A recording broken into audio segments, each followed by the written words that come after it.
우리가 읽은 본문 이 여호수아 12장 말씀을 보면은 이스라엘이 점령한 땅들이 쭉 소개되고 있습니다. 그런데 하나 이상한 점이 있어요. 땅만 소개하지 않고 그 땅에 거주했던 이 왕들에 대해서도 함께 소개하고 있다는 것이죠. 이스라엘 자손이 요단강 동쪽에 해돋는 쪽, 곧 아르논 골짜기에서부터 헤르몬 산까지의 이 동쪽 모든 아라바 일대를 점령하였는데 그 땅의 왕들에 대해서도 상세하게 기록을 하고 있습니다. 그것이 오늘 우리가 읽은 본문 여호수아 12장 1절에서 계속해서 이어져 소개되어지고 있는데 그 이후에도 정복한 땅과 함께 무찌른 왕들에 대해서 소개는 계속 이어지고 있어요. 왜 땅만 소개하지 않고 왕들을 함께 말하고 있을까? 거기에는 분명 중요한 의미가 있겠죠. 그것은 하나님이 가나안 땅을 이스라엘에게 주신 이유와 아주 밀접한 관계가 있다고 보여집니다. 원래 이 왕과 귀족이 없는 사회가 이스라엘 사회였거든요. 왕과 귀족이 아직 없는 게 아니라 원래 왕과 귀족이 없는 사회가 이스라엘 사회였습니다. 나중에 사울이 이스라엘의 첫 왕이 되었을 때 이스라엘 백성들이 왕을 너무나 원했기 때문에 하나님이 허락을 하셨지만은 하나님은 왕정을 싫어하셨다고 성경에는 분명히 기록하고 있습니다. 사무엘상 10장 이 18절에서 19절에 보면은 이스라엘 자손에게 이르되 이스라엘 하나님 여호와께서 이같이 말씀하시기를 내가 이스라엘을 애굽에서 인도하여 내고 너희를 애굽인의 손과 너희를 압제하는 모든 나라의 손에서 건져내었느니라 하셨거늘 너희는 너희를 모든 재난과 고통 중에서 친히 구원하여 내신 너희의 하나님을 오늘 버리고 이르기를 우리 위에 왕을 세우라 하는도다. 그런즉 이제 너희의 지파대로 1000명씩 여호와 앞에 나오라 하고 하나님은 왜 왕정 제도를 싫어하셨을까요? 왕이 생기면 귀족이 생기기 마련이고 그들을 위해서 세금과 또 병력의 의무를 감당해야 하는 백성들은 그만큼 어려움을 당할 수밖에 없습니다. 모세와 여호수아는 사실 왕이 아니죠. 그들은 이 민족의 지도자들이었어요. 왕이 아닌 지도자가 이끄는 이 사회가 왕이 다스리는 그 나라, 그 사회를 정복하고 무찔렀다는 것을 소개하고 있는 장이 바로 여호수아 12장입니다. 어찌 보면 굉장히 우리에게 시사하는 바가 크다고 생각합니다. 왕이 아닌 지도자가 이끈 그 민족이, 그 사회가 정말 있어 보이고 체계적이고 그리고 또 훈련돼 보이는 이 왕의 사회, 왕정 사회, 이 사회를 능히 정복하고 또 무찔렀다 하는 것을 소개하고 있는 것이 바로 이 요서 12장이란 말이죠.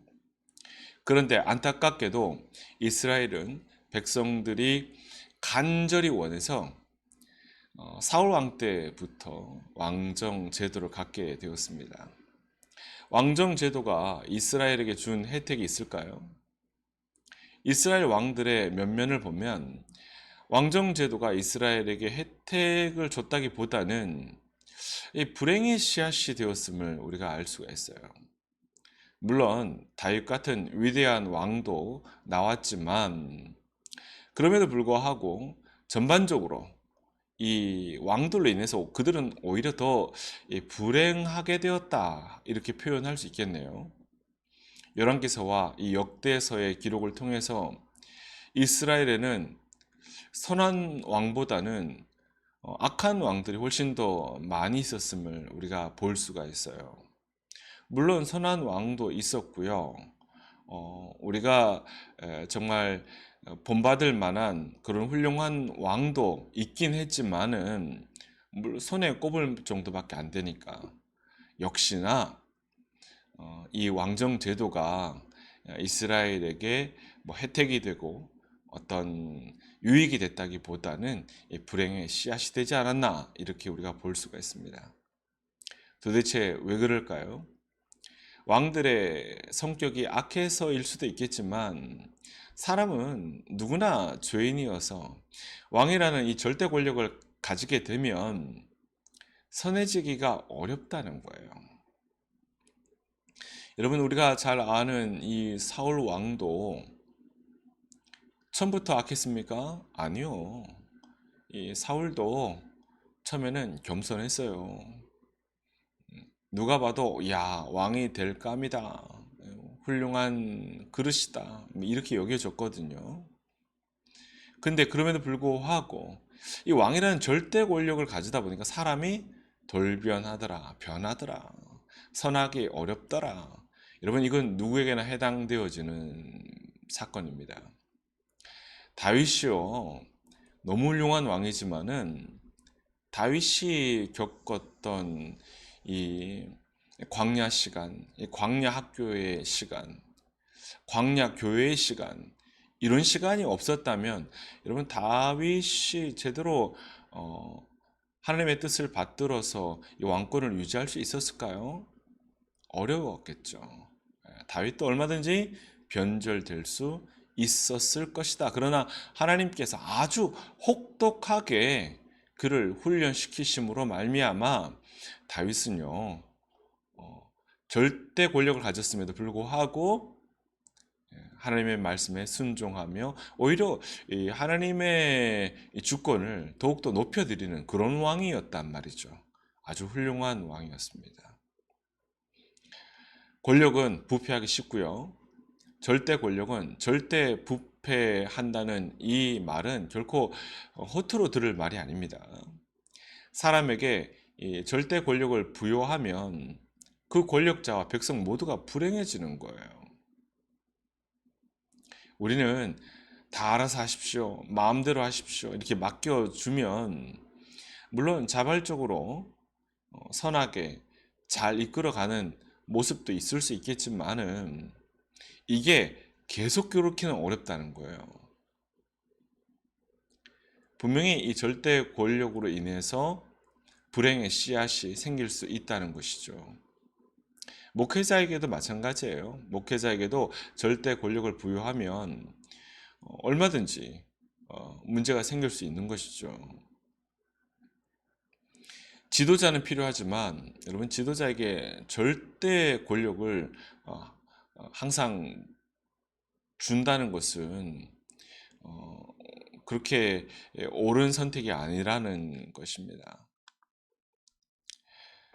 여러분 절대 권력을 가지신 분은 오직 하나님이셔야 돼요. 믿으시죠? 우리가 지도자를 뽑고 또 교회 목회자가 세워지고 또 앞으로 우리가 이제 대선에 또 우리 민족의 지도자를 뽑아야 하는 모든 상황 속에서 그들이 착각하는 것이 뭡니까? 우리나라에 가장 중요한 이 절대 권력을 자신들이 가질 것이다 라는 그런 기대. 그러나 여러분 그렇지 않습니다. 우리는 지도자가 필요한 것이지 절대 권력을 가진 사람이 필요한 게 아니란 말이죠. 오히려 이 절대 권력을 가지고 섬기는 사람이 필요한 거죠. 이게 중요하다고 생각합니다. 여러분 절대 권력을 가지신 분은 오직 하나님 뿐이십니다. 그걸 인정하는 것이 가장 지혜로운 것이에요. 하나님은 선하셔서 그 권력으로 사람을 사랑하시고 사람에게 인자와 자비를 베푸시는 분이십니다. 믿으시죠? 이런 분의 절대 권력을 우리는 믿고 사랑하는 거예요. 이게 너무나 중요한 것이죠. 여러분 우리에게 왕이 필요하다면 또한 우리가 왕을 섬겨야 한다면 오직 하나님밖에 없는 것입니다.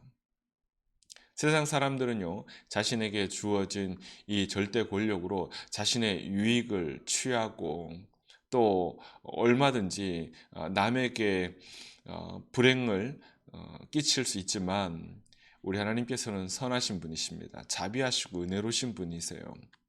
이 권력으로 사람을 윤택하게 하시고 사랑하시고 살리시고 또 보호하시는 그런 하나님이시라는 거죠.